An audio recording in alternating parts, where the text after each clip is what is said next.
Hello મિત્રો, જય ઠાકર, જય દ્વારકાધીશ, રાધે રાધે. રોજની જેમ આજે તે નહીં ધોઈને ઘરેથી નીકળી ગયા. આજ આપણે જવાનું હતું આણંદ. એટલે આપણે ઘરેથી નીકળ્યા એટલે આપણને હવારમાં વાઘજીભાઈ ભેગા થાય એવું બને ને રોજ થઈ જ જાય છે.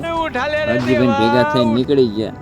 વાઘજીભાઈને કીધું તેમ રોજ મારા બ્લોગની વાટ જોઈને તો ન બેસતા ને કે ના હું દૂધ દેવા આવું. એટલે આપણે ડી માથે આવી ગયો તો મોડું થઈ ગયું. એટલે ગાયકા પહોંચી ગયા ગોડાઉન. ત્યાં જઈને ભરી લીધું આણંદનું, ભરીને નીકળી ગયો. તો નિસ્વાર્થ કર્મ કરતા રહો, જે પણ થશે સારું થશે.